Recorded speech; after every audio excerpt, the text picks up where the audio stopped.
Students, you are welcome to my YouTube channel NetChem Guru. Today I'm going to discuss about the second chapter of the class 12 chemistry, and that is ionic equilibrium. In the ionic equilibrium, first of all you must learn about the why this chapter is called ionic equilibrium. Why this chapter is called ionic equilibrium, why the second chapter is called ionic equilibrium. The question is why the chapter is called ionic equilibrium. Okay. When a weak electrolyte is dissolved in water, there exists an equilibrium between ions and undissolved molecules. When a weak electrolyte is dissolved in water, then whole of the molecules will not get dissolved on the water, and some of the molecules will only get dissolved into water and change into ions. And after some time, the ions which are dissolved, which are formed by dissolved molecules, the ions and undissociated or unionized molecules will exist in equilibrium. That is the rate of ionization to give AB into A plus B minus, and the rate of association of A plus and B minus to give unionized molecules AB will be equal. The rate will be equal, and there exists an equilibrium between unionized molecule and ions. So this whole chapter is called ionic equilibrium, and we discuss here about the weak electrolyte when dissolved in water. What is the percentage of ionization, what is the degree of ionization, and what happens when dilution is increased or concentration is decreased and the ionization. In case of strong electrolyte, when you dissolve in water, whole of the molecule gets ionized. Okay. But in case of weak electrolyte, the total molecules, how much you have kept, will not be ionized completely, and only few molecules will change into ions. So how much molecules are changing into ions, that is degree of ionization, measured by degree of ionization. So in this chapter we mainly focus about the weak electrolyte, and that is dissolved in water, and the phenomena regarding this whole chapter, this whole process. So the chapter is called what? Ionic equilibrium. So in this chapter we mainly focus the equilibrium between unionized molecule and ions. So the chapter is called ionic equilibrium. So students, first of all you must know about why this chapter is called ionic equilibrium before learning the chapter. And when you talk about the ionic equilibrium chapter, then there exist three kinds of three kinds of numerical problems mainly on this chapter.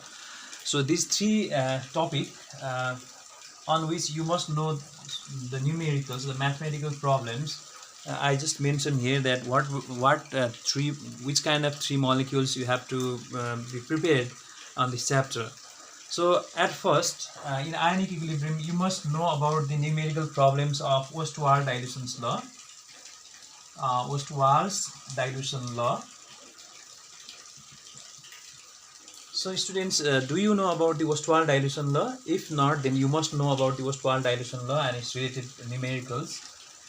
So numerical problems in ionic equilibrium. Numerical problems in ionic equilibrium can be divided into three categories. One is Ostwald dilution law, where we mainly talk about the weak electrolyte and its process of ionization. And number two is pH related numericals. pH related numericals, you must know about it.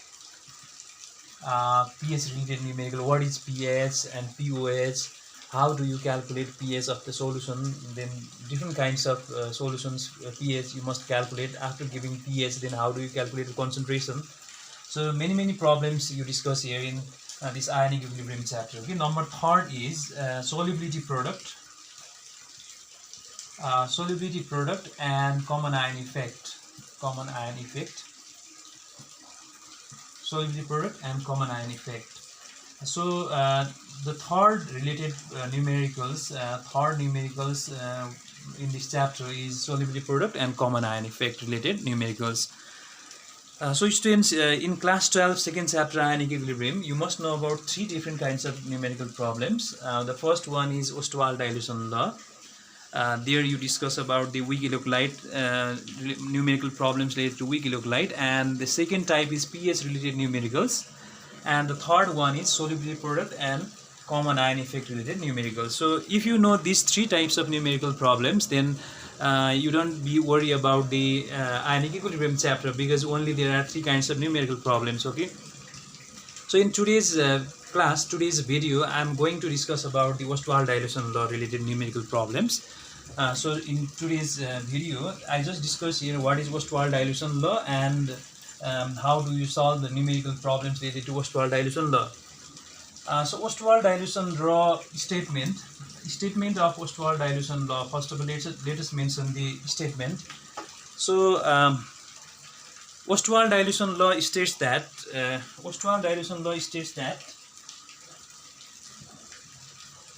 in the case of weak electrolyte, when dilution increases, then the degree of ionization also increases. So in the case of weak electrolyte,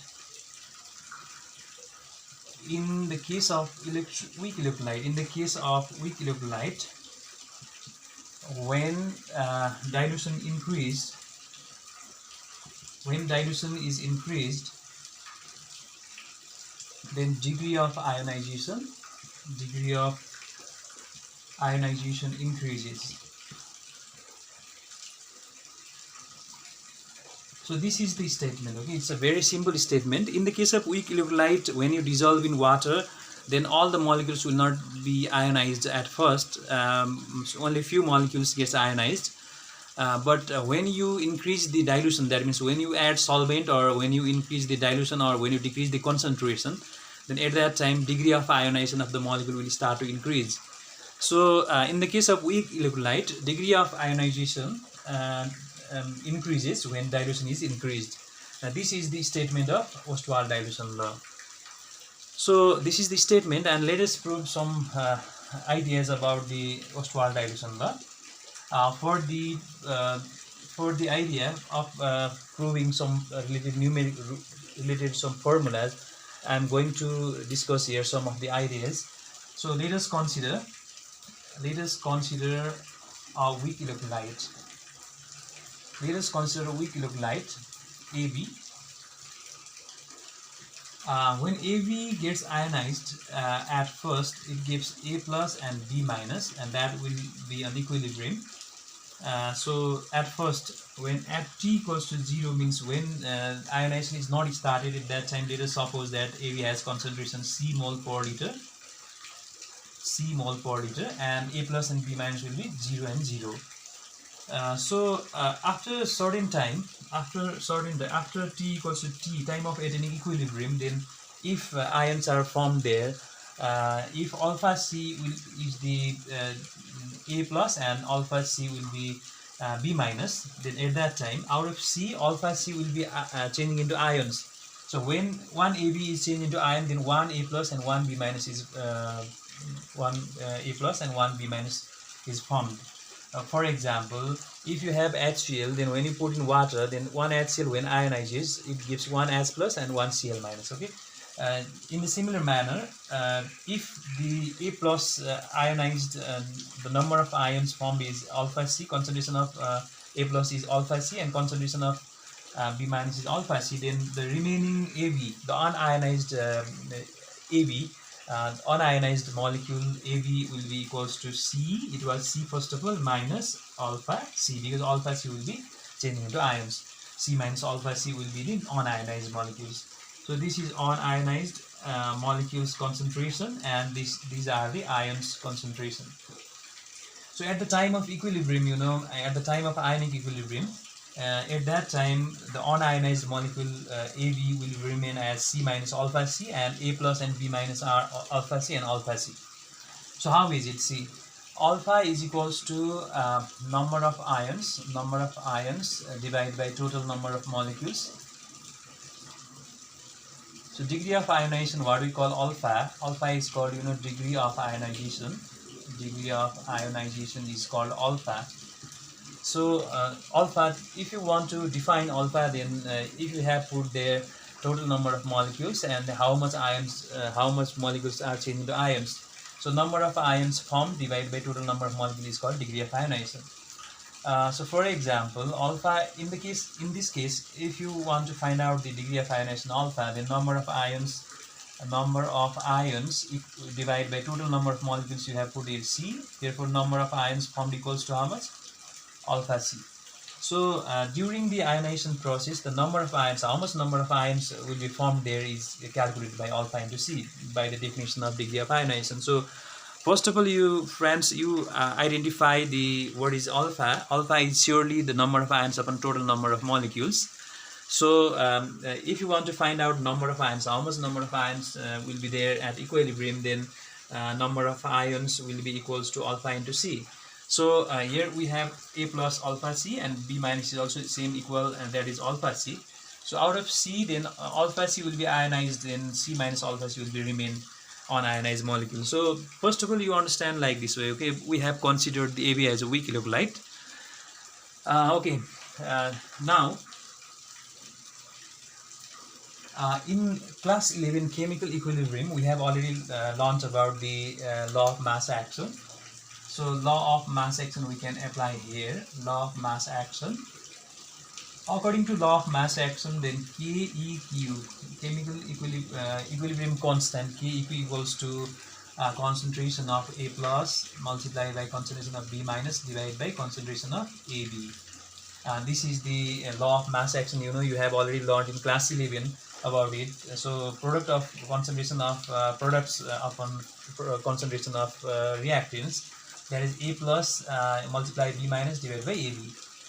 So that we can say that Ki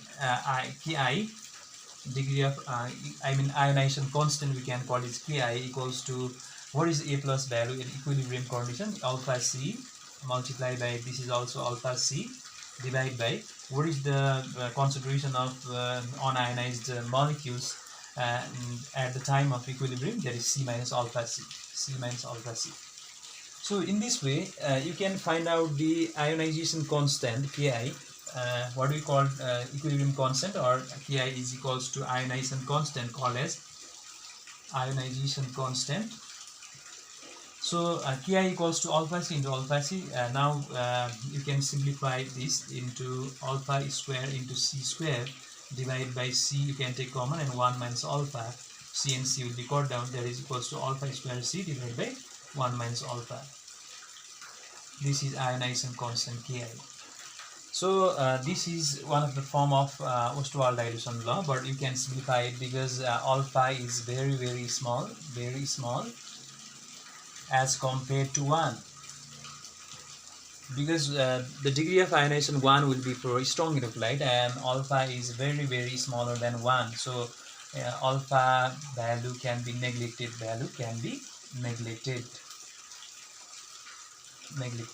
As compared to 1. So if you neglect the alpha value as compared to 1, then there will be only 1. Therefore Ki we can write equals to alpha square C. So you can just change that into alpha equals to root under Ki by C. This is another form of Ostwald dilution law. Now this is the Ostwald dilution law, a form of Ostwald dilution law. Alpha equals to root under Ki by C. This is ionization constant divided by C means concentration, initial concentration. Similarly, this equation can be changed into another form. Ki equals to alpha square C is equals to N upon number of moles upon volume. N is number of mole upon volume. So for 1 mole, for N equals to 1 mole, Ki equals to alpha square into 1 upon B, you can call it as, and alpha is equals to root under Ki into B. This is another equation for Ostwald dilution law.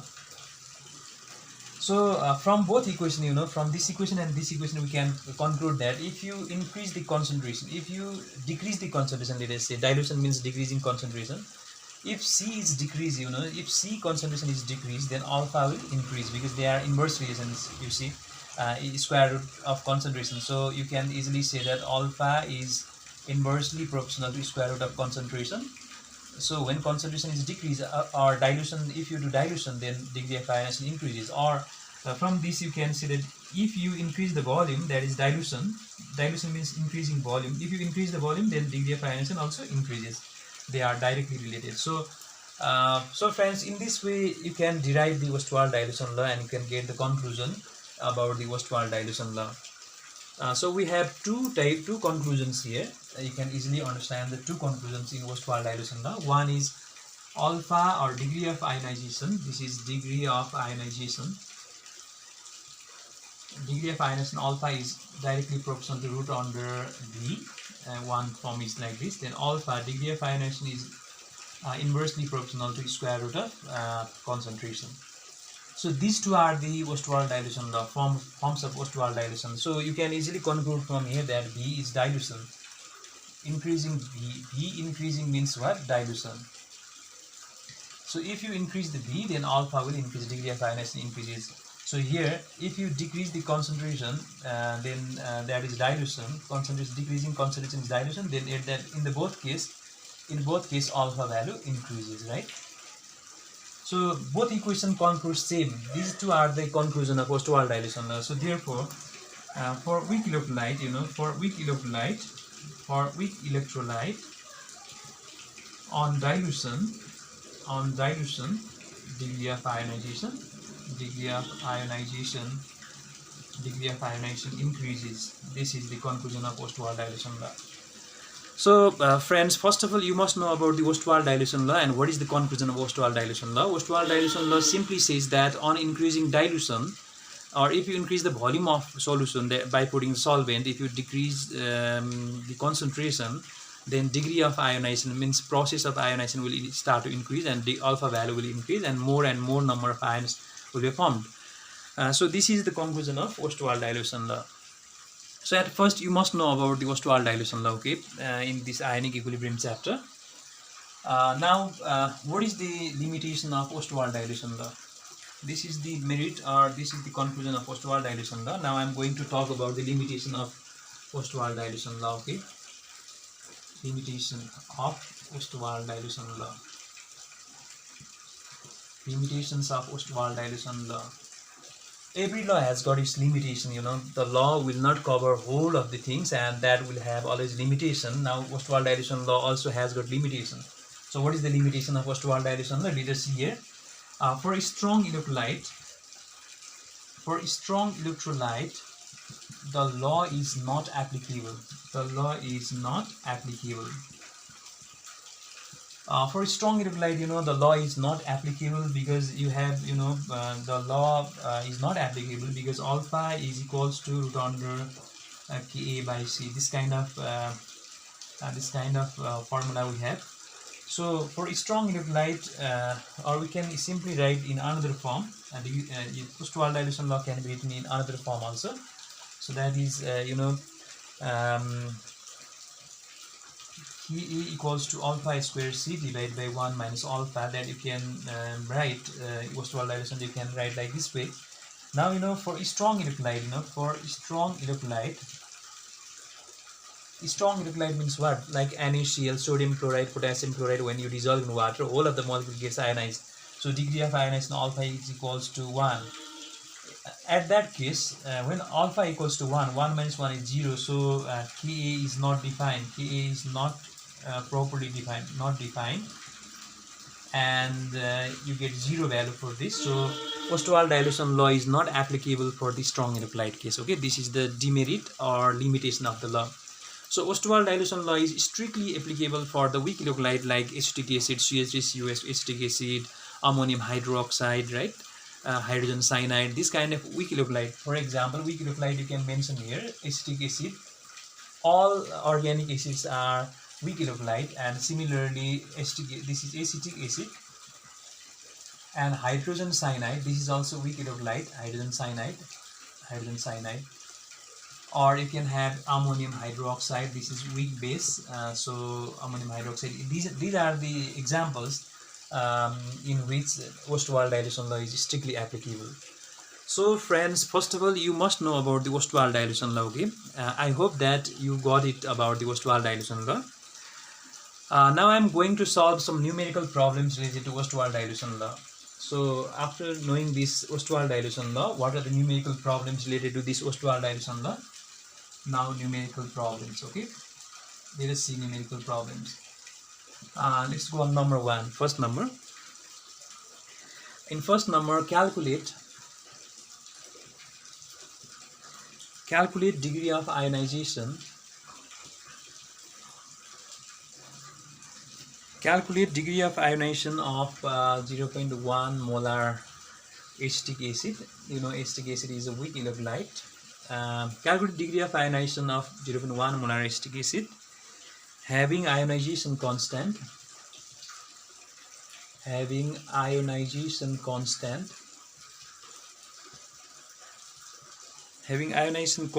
K equals to 1.8 multiplied by 10 to the power minus 5.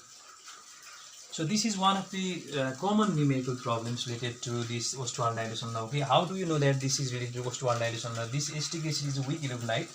So acetic acid is a weak electrolyte, weak electrolyte. So the degree of ionization, let us suppose degree of ionization is alpha, that we want to calculate. Alpha equals to what? And we have given the ionization constant of acetic acid, ionization constant, that is Ki. Let us say Ki. Ka we can say for this acid, and for base Kd you can call it as Ki is equals to Ka for acid. So this is given that 1.8 into 10 to the power minus 5. So using Ostwald dilution law now, Ostwald's dilution law, you can use the Ostwald dilution law. You already know the formula of Ostwald dilution law. Ostwald dilution law says that alpha, that is degree of ionization equals to root under Ka by C. So this is the formula from Ostwald dilution law. Degree of ionization alpha equals to root under K by C. Now you can put the value of Ka and C. You can easily get the degree of ionization here. So let us put the value. Alpha is equals to root under, you have already mentioned here, 1.8 into 10 to the power minus 5 is Ka, and C is given there. The initial concentration of acetic acid is given there, 0.1 molar. So this is the value of alpha. Okay, now the value of alpha, you can get it, a certain value of alpha you will get, and you can easily change that into percentage. Suppose if you get X value of alpha, then percentage of you can convert percentage alpha equals to X by 1 into 100%. You can get it, okay, in percentage. So either you can mention that in percentage or you can get in point. So you always know that if it is in percentage, it must be less than 100%, and if it is in fractional form, then it must be less than 1. So alpha is always less than 1, and alpha is always less than 100%, okay, if you mention it in percentage. So this is one of the first problems. So did you know that if you know the Ostwald dilution law, the problem is very easy, because the Ostwald dilution law formula you can easily memorize, or you can easily get it, and by using Ostwald dilution law you can easily solve the numerical problems. So friends, let us go on next numerical problems related to Ostwald dilution law, number 2. So let us see in number 2. Okay, now you have 0.1 molar ammonium hydroxide. 0.1 molar ammonium hydroxide is 1.4% ionized. 1.4% ionized at 27 degrees centigrade. Find the degree of ionization. Find the degree of ionization when it is diluted to 10 to the power minus 4 molar solution. Now you have to ignore the degree of ionization or common ion effect of the water here. So water also give hydroxide, but this gives very less amount of hydroxide, and you have to ignore this. So let us find the degree of ionization when it is diluted to 10 to the power minus 4 molar solution. So this is the problem. See here. Okay, here at 27 degrees centigrade is mentioned because degree of ionization depends upon temperature. If you increase the temperature, then degree of ionization increases as temperature gives the temperature is the energy, and that helps to ionize more and more molecules. So you must mention that at, what is the degree of ionization at which temperature. So in this case, we have two cases. Okay, case first we can just see that case first. See, concentration equals to 0.1 molar, and alpha equals to 1.4 percentage. 1.4 percentage means you can change that into fractional form. You can divide that by 100. So 1.4 divided by 1000 is the alpha value. And now we can find Ka from this ionization constant. If it is ammonium hydroxide, then you can call it as Kb. Kb for ammonium hydroxide you can calculate now by using Ostwald dilution law. So using Ostwald dilution law, use the Ostwald dilution law, that is Ka equals to, Kb, let us write Kb for ammonium hydroxide. Kb equals to alpha square C. So you can easily calculate alpha square is here. So alpha square means 1.4 divided by 1000 square multiplied by C is 0.1 molar. So this is the Kb value. Okay, you can get it Kb value here. What is the Kb value? You can easily get it.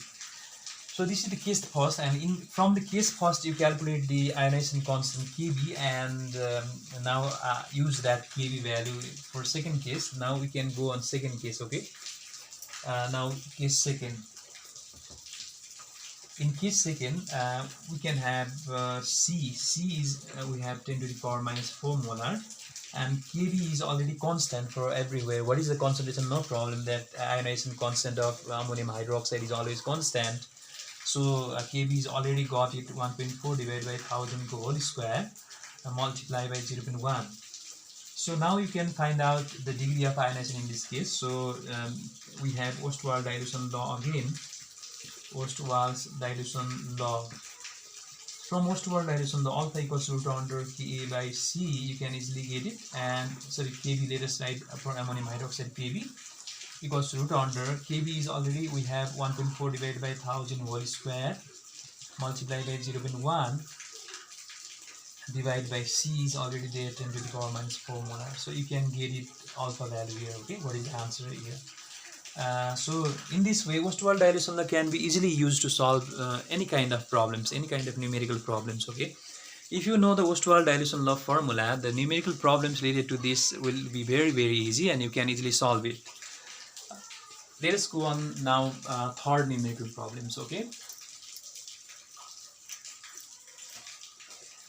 let us see number third numerical problems.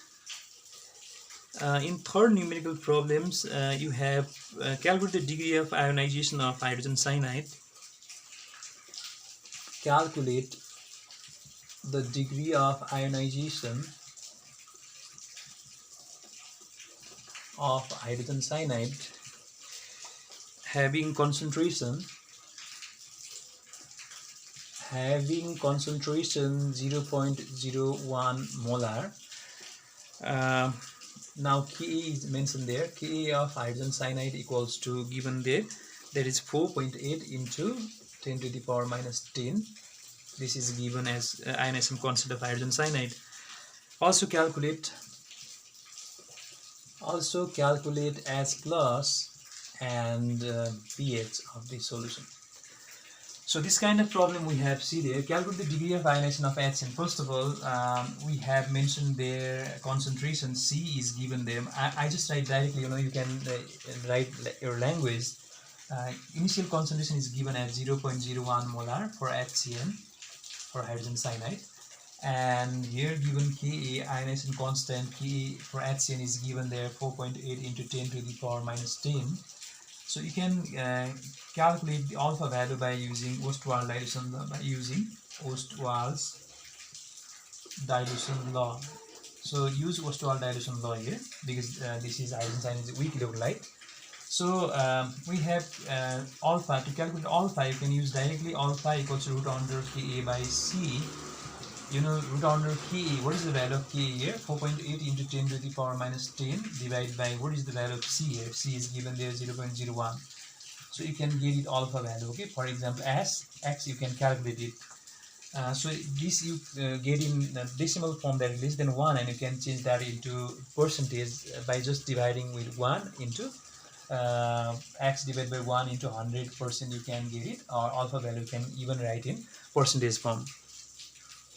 Now, okay, after getting the degree of ionization alpha, now you have to calculate S plus and pH of this problem. Now, as you know that hydrogen cyanide, when it ionizes, then it gives H plus and cyanide ion.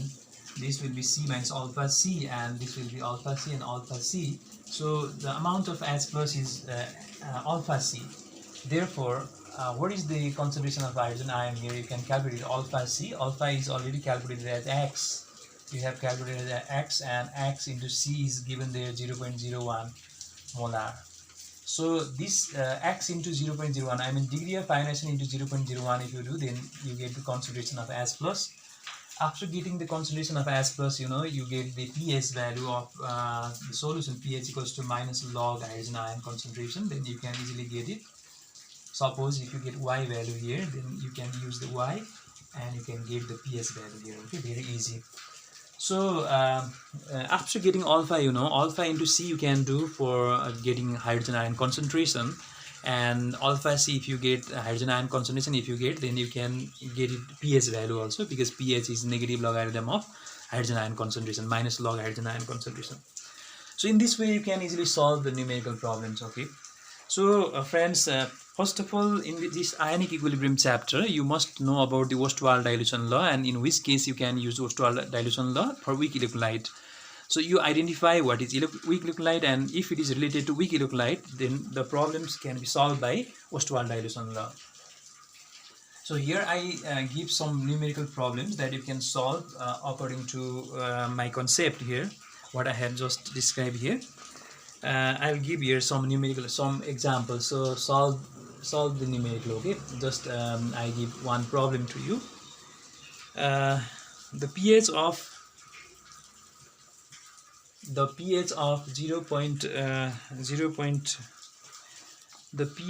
0.1 molar, let's say 0.5 molar hydrogen cyanide is 5.2. What is the value of ionization constant? What is the value of ionization constant? What is the value of ionization constant of Hg and Ka for the acid? So the problem is very simple, you know. After getting pH, the formula of pH, you know, the pH is equals to minus log S plus. This pH is given, and S plus equals to anti-log of minus pH. You can do it. This minus will come on this side. So anti-log of minus pH, you can do it, and S plus value you can get. Once you get S plus, you know, S plus is equals to alpha into C. I have already told you this. You can calculate the alpha value, because hydrogen ion concentration is already calculated and C is already given there. So alpha equals to hydrogen ion concentration divided by C. You can do, and you can get it alpha. After getting alpha, Ka ionization constant is alpha square C, and you can easily get it. C is already given there. C is already given, and alpha value you have already calculated. Alpha square C you can do, and you can calculate it. Okay, and now you solve yourself this problem. So in this way you can easily solve the numerical problem. This is one number, and let us see number 2. That next problem you can easily solve yourself. Calculate the value of pH. Calculate the value of pH of 0.1 molar acetic acid. 0.1 molar acetic acid having Ka is given there, having Ka 1.8 into equals to 1.8 into 10 to the power minus 5. Friends, you can easily use the Ostwald dilution law to solve it. First of all, to calculate pH, you need hydrogen ion concentration, and hydrogen ion concentration is alpha C. So by using Ostwald dilution law, you just get it alpha first. Alpha equals to root under K by C. You just get it alpha first, and after getting alpha, you multiply alpha into C to get hydrogen ion concentration, and then you find out pH by just doing negative logarithm of hydrogen ion concentration. So friends, in class 12, if you are feeling difficulty, and if you are just getting the problems in ionic equilibrium chapter, so you can follow my videos and you can subscribe my channel. Let's hope that you subscribe and you will get benefit from this my channel. So next time I discuss about the numerical problems and some concept about the pH. So from this video, let's say bye bye.